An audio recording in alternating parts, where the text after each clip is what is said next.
Hello friends, welcome to my YouTube channel Hatim Ali's Life. বন্ধুসকল আপোনালোকৰ খবৰ কেনে আছে? আজি পুনৰে আপোনালোকৰ মাজলৈ উপস্থিত হলোহি। আজি আপোনালোকক মই দেখুৱাবৰ কাৰণে আহিছো মৰাপাট খেতি। তো মৰাপাট খেতি কেনেকৈ নিকানি কাম কৰিব লাগে, মৰাপাট খেতি কেনেকৈ কৰিব লাগে, আজিৰ এই ভিডিঅ'টোৰ মাজতে আপোনালোকক এ টু জেড কথাখিনি কৈ দি আছো। তো কথা হল বন্ধুসকল, আপোনালোকে যদি মোৰ চেনেলৰ নতুন ভিউয়াৰ্স হিচাপে আছে তেনেহলে মোৰ চেনেলটো সাবস্ক্ৰাইব কৰি দিব আৰু কাষত থকা বেল ঘণ্টিটো লাহেকে বজাই দিব। এনেকুৱা ধৰণৰ উন্নত জাতৰ খেতিৰ ভিডিঅ' অলৰেডি আপোনালোকে পাই থাকিব। তো মই প্ৰথমতে খেতিয়কৰ লগতে আলোচনা কৰাই দিম, খেতিয়কৰ চিনাকি আপোনালোকক কৰাই দি আছো। তো খেতিয়কৰ ওচৰত মই গৈ আছো, আপোনালোকে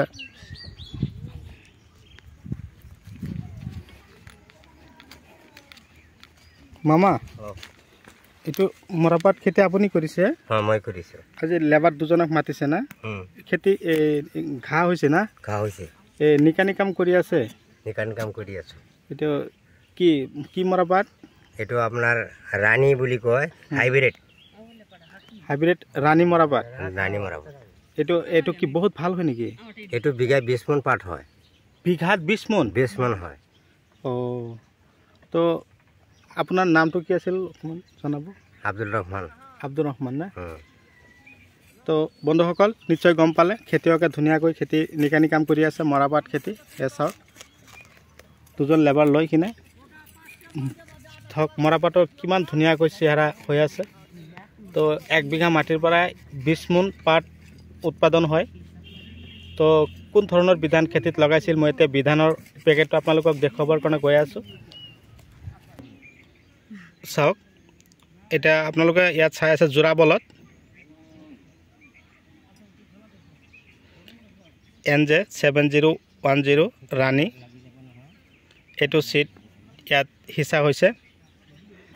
তো আপোনালোকে যদি এনেকুৱা ধৰণৰ মৰাপাটৰ খেতি কৰিব তেনেহলে এনেকুৱা ধৰণৰ হাইব্ৰিড বীজ আপোনালোকে খেতিত হিচিব।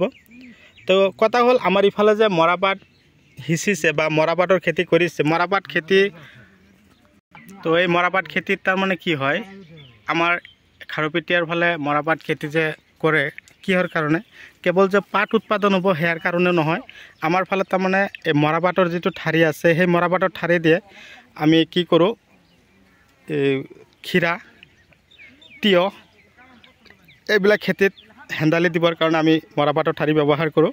তাৰ কাৰণে আমি মৰাপাট খেতি কৰিব লগা হয়। এটা বোজা কিনিবৰ কাৰণে বা এটা টুকি কিনিবৰ কাৰণে 60 টকা 70 টকা লাগে। সেইকাৰণে ইফালে আমাৰ মৰাপাট খেতি কৰা প্ৰস্তুতি কাম চলি আছে। তো এই খেতিত নিকানি কাম কৰাৰ আগতে কোন ধৰণৰ দানাবিলাক আপোনালোকক দিব মই দানাখিনি দেখুৱাই আছোঁ। তো এই মৰাপাট খেতিৰ নিকানি কাম কৰাৰ আগমুহূৰ্তত এয়া উৰ্জা, এইটো দানা খেতিত হিচিলে, ইয়াত 3 পেকেট হিচিলে। তাৰপিছত জোৰ চুপাৰ দিলে 3 পেকেট, উৰ্জা এইটো দিলে 3 পেকেট, দিয়াৰ পিছত খেতি ধুনীয়াকৈ নিকানি কাম কৰি আছে। তো খেতিত চাওক মৰাপাটৰ ধৰণটো চাওক আপোনালোকে নিশ্চয় গম পাইছে। আৰু কথা হ'ল কি, অলপ ওখ এঢলীয়া মাটি আপোনালোকে নিৰ্ধাৰিত কৰি লৈ তাৰপিছত সেই খেতিত আপোনালোকে মৰাপাটৰ গুটি আপোনালোকে সিঁচিব।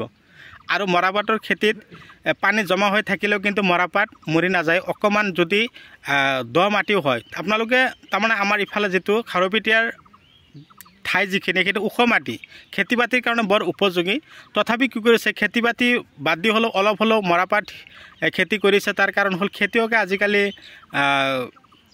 মৰাপাট খেতি যে কৰি আছে তাৰ কাৰণ হ'ল কি জানে, এই ঠাৰিবিলাকৰ কাৰণে। মৰাপাটৰ ঠাৰি হ'লে আমাৰ ইফালে চাওক বহুত দাম। আপোনালোকৰ ফালে বা মৰাপাটৰ ঠাৰিৰ দাম কেনেকুৱা নাজানো, কমেণ্ট কৰি জনাব। আৰু আপোনালোকে মোৰ ভিডিঅ'টো কোন ঠাইৰ পৰা চাই আছে কমেণ্ট কৰি জনাবচোন। আৰু এনেকুৱা ধৰণৰ ভিডিঅ' পাবৰ কাৰণে যদি আপোনালোকে মোৰ চেনেলৰ তেওঁ নতুন ভিউয়াৰ্স হিচাপে আছে তেনেহ'লে মোৰ চেনেলটো ছাবস্ক্ৰাইব কৰি দিব, কাষত থকা বেল ঘণ্টিটো লাহেকৈ বজাই দিব। এয়া চাওক মৰাপাটৰ খেতিৰ চেহাৰা কি ধুনীয়া হৈ আছে। তো বন্ধুসকল আপোনালোকে যিমান পাৰে মোৰ ভিডিঅ'টো আপোনালোকে শ্বেয়াৰ কৰিব।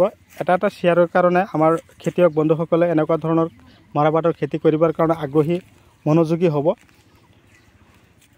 তো মই আৰু বিশেষ আলোচনা নকৰোঁ। এতিয়া ধৰক জলসিঞ্চন কৰিব নালাগিব মৰাপাটৰ খেতি। এবাৰ যদি আপোনালোকে নিকানি কাম কৰি মৰাপাট গছ মোটামুটি 3 ফুট ওখ হৈ যাব, তাৰপিছত আৰু এবাৰ দুবাৰ নিকানি কাম কৰিলে আমাৰ মৰাপাট আমি কাটিব পৰা অৱস্থাত হৈ যায়।